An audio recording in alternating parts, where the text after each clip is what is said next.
محترم مسلمانان، نن یو داسې بهترین د محبوب وظیفه دله درکوم. محبوب تاسو پیژنئ که نه؟ ټول کارونه چې د چا په قدرت کې دي، ټول خیرونه چې د چا په قدرت کې دي، ټولې خزانې چې د چا په قدرت کې دي، د هغې رب سره زه ستاسو واسطه جوړول غواړم. د هغې رب سره زه ستاسو تعلق جوړول غواړم او د هغې رب سره تاسو یاري ولګوئ، کوم رب سره چې ټولې خزانې ډکې دي. د رشتې مو سره خزانې دي، د قرضونو د ختمولو مو سره خزانې دي، د اولاد هم ورسره خزانې دي، د واده او د نکاح ورسره هم خزانې دي، او چې تاسو کوم مشکل غواړئ د هغې ټولو چابیانې د الله جل شانه سره دي. نو محترمو، راځئ د هغې الله جل شانه د ښکلي نومونو الله الله الله، د هغې کریم الله، د هغې رب نومونو وظیفه وکړو محترمو. نو هغه رب به زما او ستاسو خیرخواش، هغه رب به زما او ستاسو حاجتونه پوره کړي. نن موږ د رب نه ورځ په ورځ باندې لرې کېږو، نن موږ د رب د دربار نه ورځ په ورځه هغه دوری زموږ او د الله تعالی په منځ کې پیدا کېږي. زما او د الله جل شانه په منځ کې فاصلې ورځ ته ورځه سیوا کېږي. محترمو، دا فاصلې کمې کړو، دا فاصلې ختمې کړو، د غیرو سره دا فاصلې ختمې کړو، د خپل رب سره تعلق برابر کړو. او الله تعالی فرمایي چې انسان په ما څنګه ګمان کوي نو هغه رنګ د ده سره زه معامله کوم. معامله پیژنئ؟ ستاسو په الله تعالی څنګه ګمان دی نو هغه رنګ به تاسو سره الله تعالی معامله کوي، ستاسو حاجتونه به هغه رنګ پوره کېږي. که موږ د الله تعالی په ذات باندې پوره یقین او محکم یقین چې الله کولو والا ذات دی، الله بې نیازه دی، الله پوره کولو والا ذات دی، نو بېشکه الله تعالی به دا هر څه پوره کوي. محترم مسلمانانو، نن د الله جل شانه د مبارک نومونو چې دې نه مبارک نومونه په دنیا کې بل نشته، د دې نه ښکلي نومونه الله الله الله، د دې نه ښکلي مبارک نومونه نور نشته. د دې نومونو تاسو ښکلي، د دې ښکلو نومونو ښکلي وظیفه تاسو محترم مسلمانان وکئ.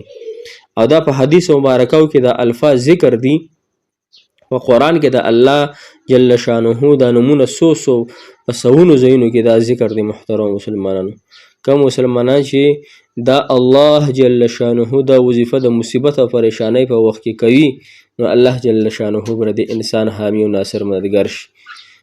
ځکه به حامی او ناصر مددګار کېږي محترم مسلمانانو چې دا وظیفه د چا ده، دا نومونه د چا دي؟ دا د هغې مبارک هستی، د هغې مبارک کریم الله، د هغې مبارک کریم سخي الله محترمو چې ټوله دنیا یې کن فیکون کړې ده، موته یې د نش نشتي کړي، من نطفة خلقه الله تعالی پیدا کړي، وما خلقت الجن والانس الا ليعبدون الا ليعرفون. محترمو، الله تعالی مو تاسو پیدا کړي، نو د هغې رب سره خپل تعلق برابر کړئ.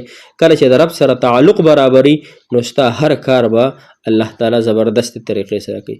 که ستا تعلق نه وي برابر نو ستا کار به بیا نیمګړی وي، نیمه خوا به وي، نه به پوره کېږي، پریشانۍ به راځي، بیمارۍ به راځي. لہذا خپل رب وپېژنئ، د خپل رب سره تعلق برابر کړئ.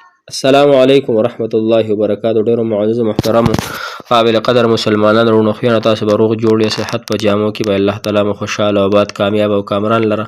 الله تعالی مو د دواړو جهانو خوشحالۍ، عزتونه، راحتونه په نصیب که. په څه چې خوشحالېږئ په هغې الله تعالی خوشحاله که، په څه چې خفه کېږئ الله تعالی مو د هغې نه وساتلی که. محترمو، نن زمونږ یو بهترین ټاپک د الله جل شانه ښکلي زبردست نومونه الله الله الله الله. ما ته خو ډېر سکون میلاویږي محترم، په دې ښکلو نومونو ما ته ډېر زیات سکون میلاویږي. نو تاسو ته درخواست دی چې دا ښکلي نومونو وظیفه انشاءالله تاسو وکئ، الله تعالی به ستاسو حاجتونه پوره کړي. ها دا الفاظ په حدیث مبارکو کې راغلي، دا د مصیبت په وخت کې او د پریشانۍ په وخت کې ویلی کېږي. د حدیث مفهوم داسې دی،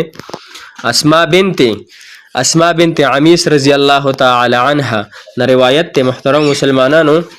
نو دا حدیث مبارکو محترم وظیفه د اسما بنت عمیس رضی الله تعالی عنها روایت دی چې رسول الله صلی الله علیه وسلم وفرمایل چې زه تاسو داسې کلمات نه ښیم، دې صحابیې ته فرمایي چې زه تاسو داسې کلمات نه ښیم چې هغه ته زده کړې او د مصیبت په وخت کې هغه ته وې.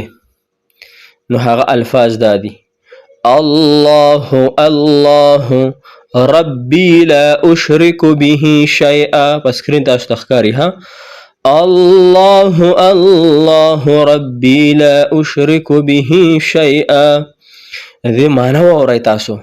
الله الله هغه ذات دی زما رب دی، زه د خپل رب سره هیڅوک هم نه شریکول غواړم. الله تعالی تنې تنها ذات دی، په خپل قدرت کې، په خپل چاهت کې، په خپل مرضی کې محترم، په خپل وحده لا شریک له په ذات کې صرف تنها ذات دی، څوک مو سره شریک نشته، نه په جسم او جسارت کې، نه په ذات کې، نه په خایس کې. زما رب ډېر ښکلی ذات دی محترمو. دا سترګې هغه اوس نشي برداشت کولی.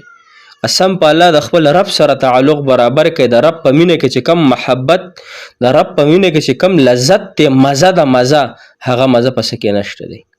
نن موږ مزه په ډوډۍ کې، نن موږ مزه په بریانۍ کې ګورو، نن موږ مزه په ښکلي ښکلي مخونو کې ګورو، نن موږ مزه د بیبي په جسم کې ګورو، نن مزه موږ د دنیا په لهو لعب کې ګورو.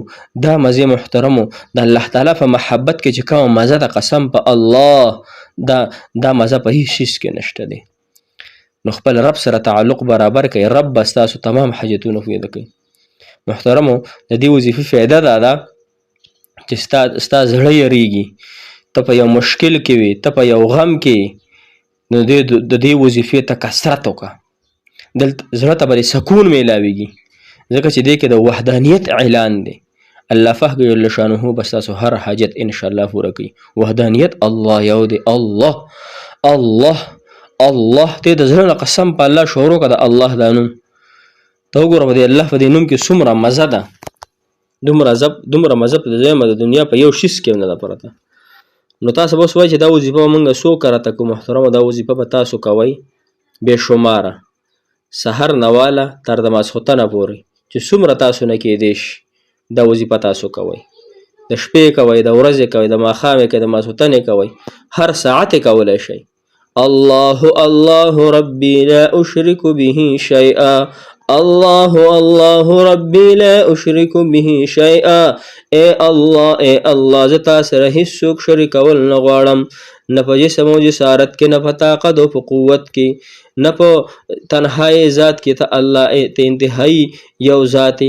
اے الله زما دا حاجت پوره که کریم الله، کریم الله. الله تعالی ته وجاړئ، ورنځوئ ځان الله تعالی ته، الله تعالی ورکوي. قسم په الله، الله تعالی دې ما تاسو ته د رب کریم خپل محبت نصیب کړي، د رب کریم دې ما تاسو ته د خپل محبت لذت نصیب کړي، مزه. الله تعالی دې ما تاسو د خپل محبت په یو جھلک باندې معطر او منور کې تاسو وینئ. تاسو په دنیا هیڅ نه غواړئ، تاسو به صرف رب سره محبت کول غواړئ. الله تعالی مو خوشاله او آباد ساتي. الله تعالی مو حاجتونه